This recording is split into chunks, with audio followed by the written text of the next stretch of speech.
Olá, meus queridos, a paz do Senhor. Estava estudando aqui no 2 Reis, né? Aí nos 3 primeiros versículos me chamou a atenção. Presta só atenção. Jorão, filho de Acabe, começou a reinar em Israel no 18º ano do reinado de Josafá, rei de Judá. Reinou em Samaria por 12 anos. Fez o que era mal aos olhos do Senhor, Deus, mas não tanto quanto seu pai e sua mãe, né? Quem era o pai dele? Era Acabe, rei Acabe, e Jezabel, né? Mas não tão mal, né? Pelo menos derrubou a coluna sagrada de Baal, que seu pai havia levantado. Quer dizer, o rei Acabe, o rei de Israel, né, se juntou com Jezabel, né, se casou com ela, né? E aí fez o que era mal perante o Senhor, adorando outros deuses, né? Mas o Jorão não. Como diz, ele começou a reinar em Israel, 18º ano do rei de Josafá, rei de Judá, reinou em Samaria por 12 anos. Fez o que era mal aos olhos do Senhor, mas não tanto quanto seu pai e sua mãe, né? Acabe e Jezabel. Pelo menos derrubou a coluna sagrada, pelo menos, né? A coluna sagrada de Baal que seu pai havia levantado. Contudo, porém, todavia, mais por conseguinte, né? Contudo, persistiu nos pecados de Jeroboão, filho de Nebate, havia cometido e levado o povo de Israel a cometer. Jeroboão foi um dos maiores ali a adorar ídolos, levantar, fazer ofertas para outros deuses, né? Mas o Jorão, ele, porém, como está dizendo ali, contudo persistiu nos pecados que Jeroboão, filho de Nebate, havia cometido, levado o povo de Israel a cometer. Aí eu falo para vocês, o que esses 3 versículos levou a refletir? Vocês notaram que houve um arrependimento? Não vou dizer nem arrependimento. Houve como a gente pode dizer, um endireitar. Jorão, ele notou que havia algo que não era legal aos olhos do Senhor. Ele resolveu o quê? Parar de fazer isso. Como está escrito ali, ó. Fez que era mal, mas não tão quanto seu pai e sua mãe. Pelo menos derrubou a coluna sagrada de Baal. O que eu quero dizer com isso? Que me levou a refletir. Muitas pessoas falam o tempo da ignorância, né?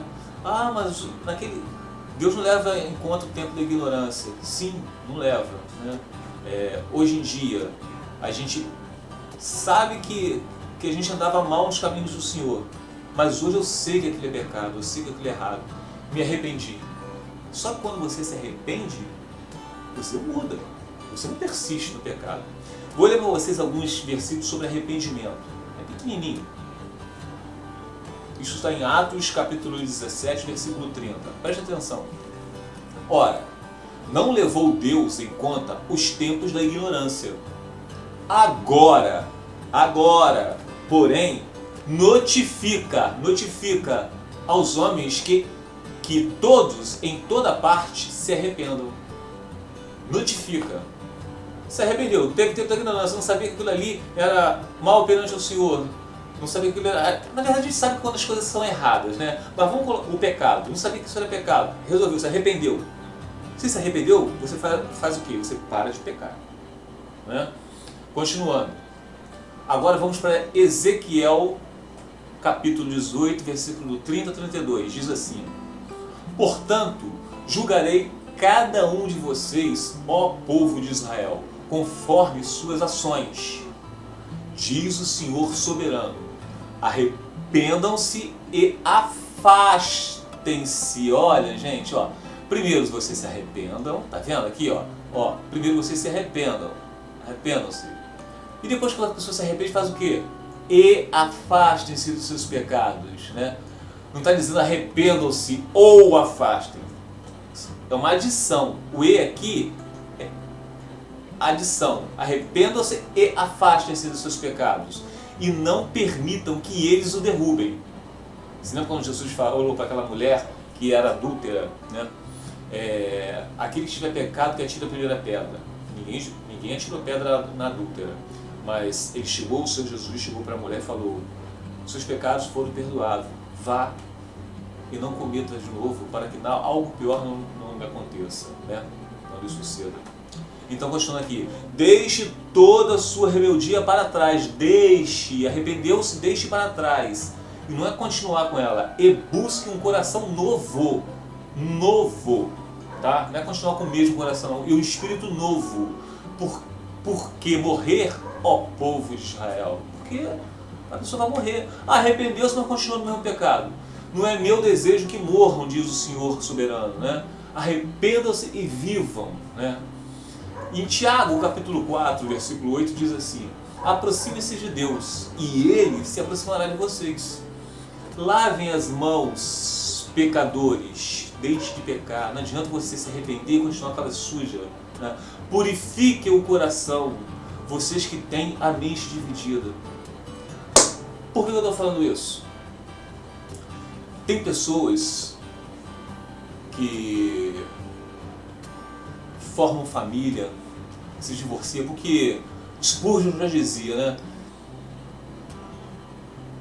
O mundo, não, quer dizer, a Bíblia, estamos numa época que a Bíblia tem que se adequar à era, e não a era a Bíblia, está totalmente ao inverso.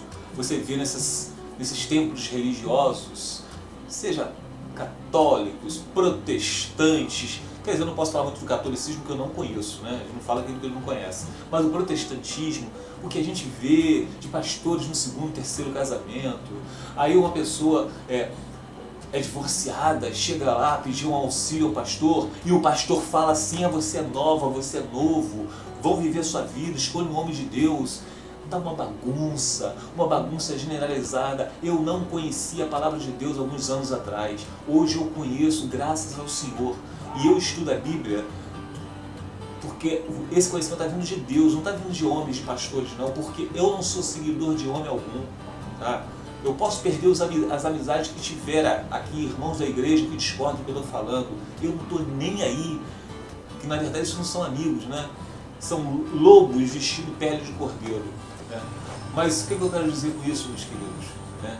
Esses pastores, eles falam para as pessoas seguirem sua vida, eles não querem ter trabalho com as suas ovelhas, né? Mas querem dízimos, querem ofertas, né? E esse mundo está essa bagunça. Quando a gente se arrepende, a gente larga o pecado. O tempo da ignorância, beleza. Mas pastor, você não conhece a minha vida. Eu já estou casado com outra pessoa. Esse meu marido é uma bênção, essa minha esposa é uma bênção. Temos costumes de família e tal. Aí o pastor passa a mão na cabeça da pessoa para a pessoa ser feliz aqui na terra. Mas o Evangelho, em momento algum, fala que a gente tem que ser feliz aqui, não. Não quer dizer que ele diz também que a gente tem que ser infeliz, não é isso que eu estou falando, né? Mas o importante é a salvação da alma. As pessoas, o cristianismo hoje, eu tenho notado, né, que as pessoas estão usando isso como no automático. Elas não prestam atenção, elas não olham para os seus parentes. Claro que a gente não tem que obrigar ninguém a se converter, que isso aí não vem da gente. Não há um justo sequer, não há ninguém que busca Deus. Mas parece que as pessoas estão acomodadas, sabe?